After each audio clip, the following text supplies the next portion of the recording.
Sœur Claire, vous allez nous commenter les textes du dimanche in albis, qu'on appelle aussi le dimanche de la miséricorde, mais qu'on pourrait appeler aussi le dimanche où l'on fait mémoire de Thomas qui passe de la non-foi à la foi.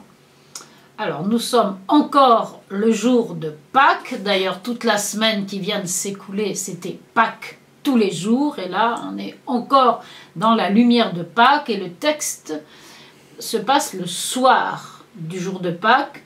Saint Jean, chapitre 20, versets 19 à 31. Les disciples ont peur, sont enfermés, ont peur des Juifs, sous-entendu de ceux parmi les Juifs qui ont fait condamner Jésus à mort. C'est le soir, ils sont enfermés, ils ont peur. Et Jésus se tient au milieu d'eux. On ne dit pas qu'il a franchi la porte comme un fantôme, mais qu'il se tient là au milieu d'eux. Selon ce qui avait été promis, quand 2 ou 3 sont réunis en mon nom, je suis là au milieu d'eux. Ils sont réunis en son nom, même s'ils ont peur ce soir de Pâques.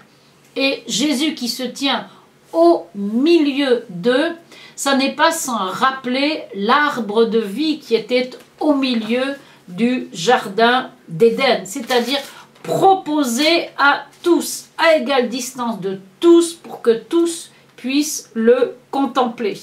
Comme il est dit dans la Genèse chapitre 2, verset 9, l'arbre de vie au milieu du jardin. Et comme il sera dit dans l'Apocalypse à propos du Fils de l'homme, au milieu des candélabres, ça veut dire au milieu de toutes les églises, comme un fils d'homme revêtu d'une longue robe, etc. Au milieu, ça veut dire que tous peuvent y avoir accès. Et Jésus se tient au milieu d'eux. Et il les salue en leur disant « La paix soit avec vous ». La boucle est bouclée parce que ce qui avait été annoncé par les anges au jour de la naissance du Seigneur, paix sur la terre aux hommes qu'il aime, est parfaitement accompli avec la résurrection de Jésus. La paix est donnée au monde, la réconciliation avec Dieu qui est la seule source de la vraie paix. Paix à vous. Cette salutation est tellement liée à l'accomplissement de Jésus, Jésus qui accomplit tout le temps, l'histoire, les Écritures, que Saint Pierre comme Saint Paul dans leurs lettres commenceront par cette salutation. Paix à vous, paix à vous. Alors donc Jésus leur dit la paix soit avec vous, et ensuite il leur montre ses mains et son côté. Ça c'est capital. La résurrection de Jésus, c'est la résurrection de la chair. Et une chair où on voit encore la marque de la crucifixion.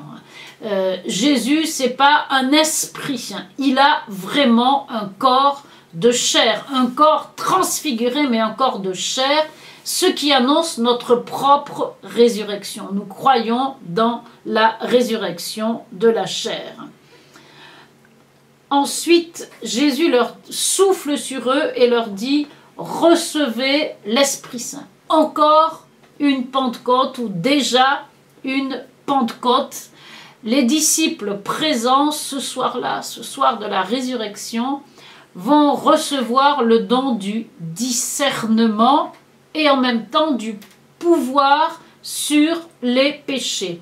Discernement, parce qu'ils vont avoir à discerner ceux qui ont une contrition réelle, ceux qui réellement peuvent être déliés de leurs péchés parce qu'ils le veulent. Ceux à qui vous remettrez vos péchés, ils seront remis, seront déliés, dit le grec. Et puis discernement aussi pour voir ceux qui ne veulent pas sortir de ce péché, et donc qui veulent rester au pouvoir de ce péché aussi, comme dit le grec. Ceux dont vous direz qu'ils sont encore au pouvoir du péché, ils resteront au pouvoir de ces péchés.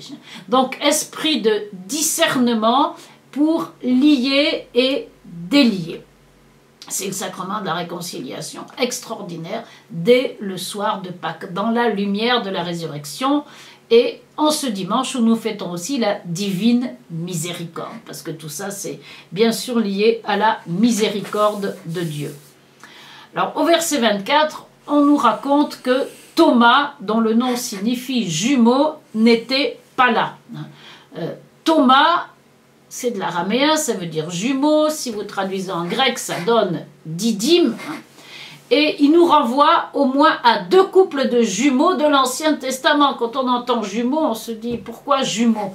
Ben, vous avez Caïn et Abel, qui étaient jumeaux, et vous avez Ésaü et Jacob.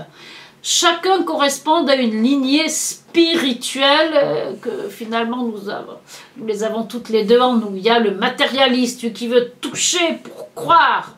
Ça, c'est Caïn, agrippé à sa motte de terre. C'est Ésaü, avec ses bras velus, qui pense qu'à aller chasser le gibier et qui préfère la soupe au droit d'aînesse.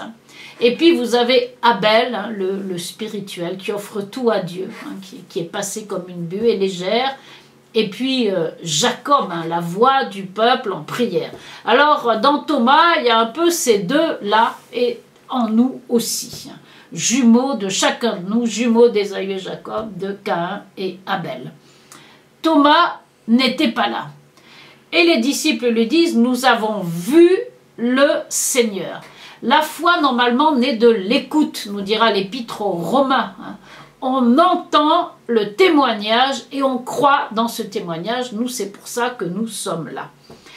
Mais Thomas, en bon héritier de Caïn et d'Ésaü, veut toucher pour croire. Et le Seigneur, dans sa miséricorde, vient le rejoindre 8 jours après, donc le dimanche qui suit la résurrection, le 8e jour, le jour d'ouverture sur le ciel. Thomas est là avec eux, et de même Jésus se tient au milieu d'eux et les salue de la même manière. Et il invite Thomas à toucher ses mains et son côté. Voilà ce que dit saint Léon le Grand d'une manière très belle.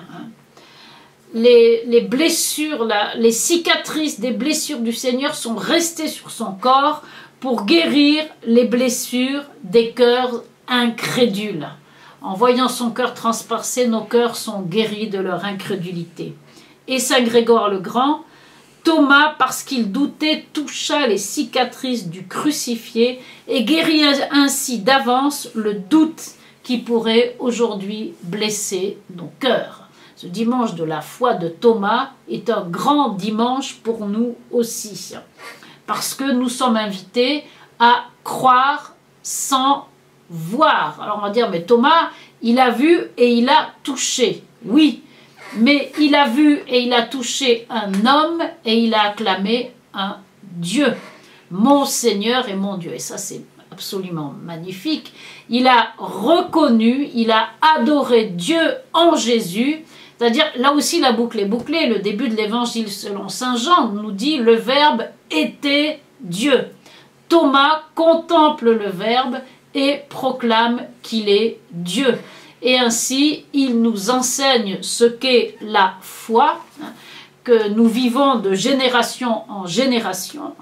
La foi dont il est dit dans la 2e épître aux Corinthiens, chapitre 5, verset 7, « Nous cheminons dans la foi et non dans la claire vision. » Et la foi, c'est une béatitude. Voilà ce que Jésus dit pour terminer cet évangile. Bienheureux ceux qui n'ont pas vu et qui ont cru. Bienheureux Thomas, bienheureux sommes-nous. Sœur Claire, merci.